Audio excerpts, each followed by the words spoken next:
February 7th, Exodus 19 verse 1 to 20 verse 26.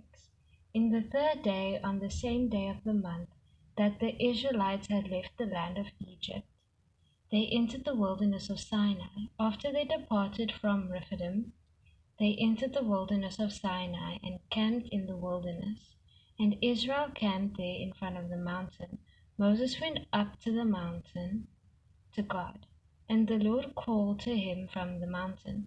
This is what you must say to the house of Jacob and explain to the Israelites. You have seen what I did to the Egyptians and how I carried you on eagle's wings and brought you to me.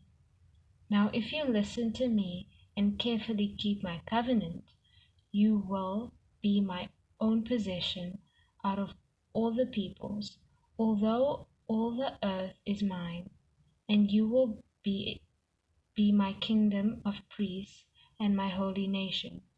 These are the words that you are to say to the Israelites. After Moses came back, he summoned the elders of the people and put before them all these words that the Lord had commanded him. Then all the people responded together, "We will do all that the Lord has spoken." So Moses brought the people's words back to the Lord. The Lord said to Moses, "I am going to come to you in a dense cloud so that the people will hear when I speak with you and will always believe you." Then Moses reported the people's words to the Lord. And the Lord told Moses, "Go to the people and purify them today and tomorrow. They must wash their clothes and be prepared by the third day, for on the third day the Lord will come down on Mount Sinai in the sight of all the people. Put boundaries for the people all around the mountain and say, 'Be careful that you don't go up on the mountain or touch its base. Anyone who touches the mountain will be put to death. No hand may touch him. Instead, he will be stoned or shot with arrows. Neither animal or man will live.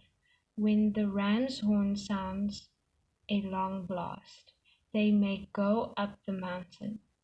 Then Moses came down from the mountain to the people and consecrated them, and they washed their clothes. He said to the people, "Be prepared by the third day. Do not have sexual relations with women." On the third day, when morning came, there was thunder and lightning, a thick cloud on the mountain, and a loud trumpet sound, so that all the people in the camp shuddered. Then Moses brought the people out of the camp to meet God, and they stood at the foot of the mountain. Mount Sinai was completely enveloped in smoke because the Lord came down on it in fire. Its smoke went up like the smoke of a furnace, and the whole mountain shook violently. As the sound of the trumpet grew louder and louder, Moses spoke, and God answered him in the thunder. The Lord came down on Mount Sinai at the top of the mountain. Then the Lord summoned Moses to the top of the mountain, and he went up. The Lord directed Moses, "Go down and warn the people not to break through to see the Lord. Otherwise, many of them will die.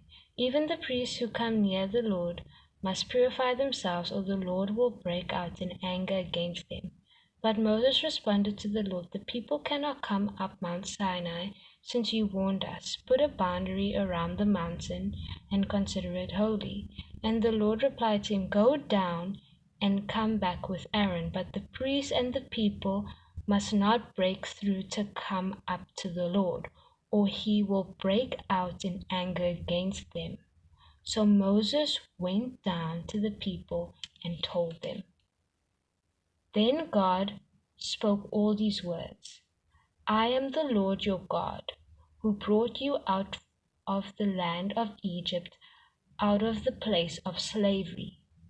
Do not have other gods besides me. Do not make an idol for yourself, whether in the shape of anything in the heavens above, or on the earth below, or in the waters under the earth. You must not bow down to them or worship them.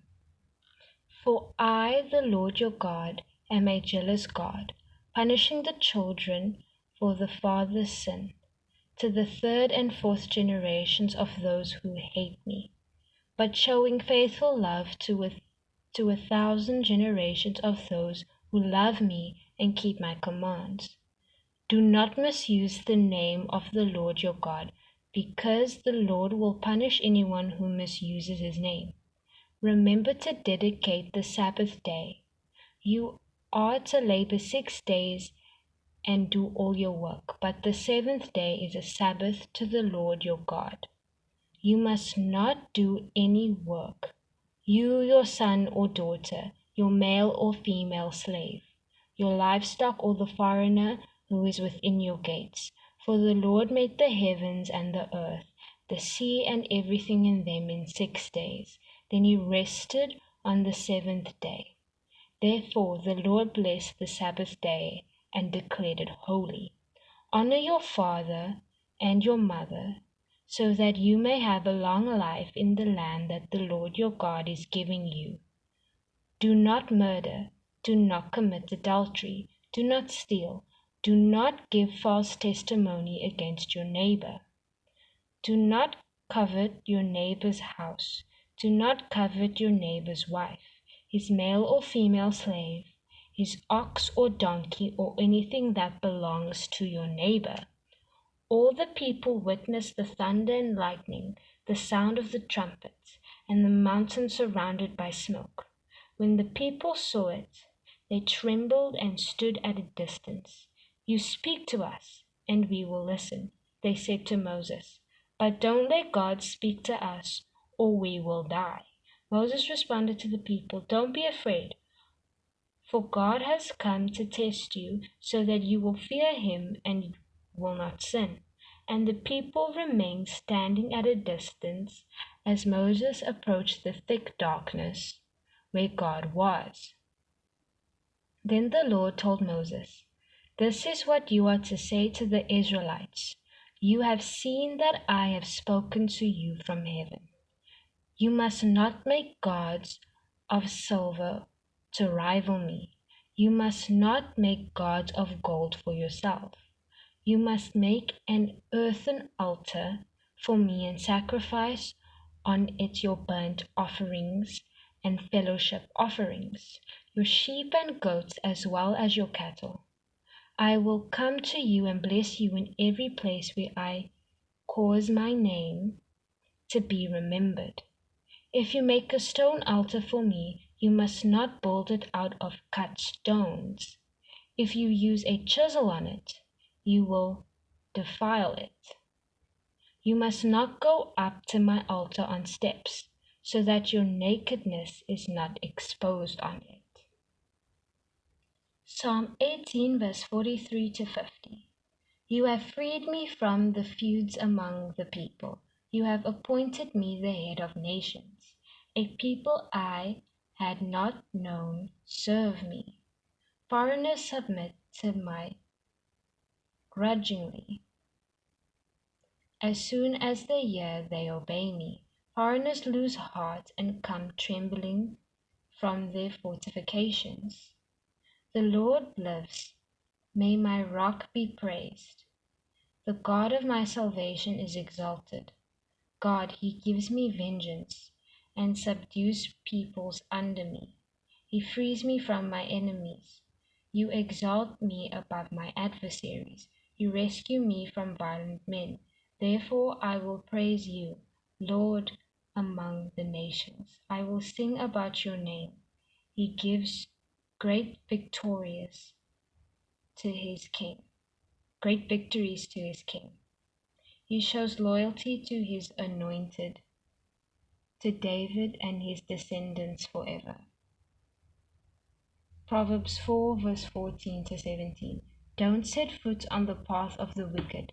Don't proceed in the way of evil ones. Avoid it. Don't travel on it. Turn away from it and pass it by. For they can't sleep unless they have done evil. They are robbed of sleep unless they make someone stumble. They eat the bread of wickedness and drink the wine of violence.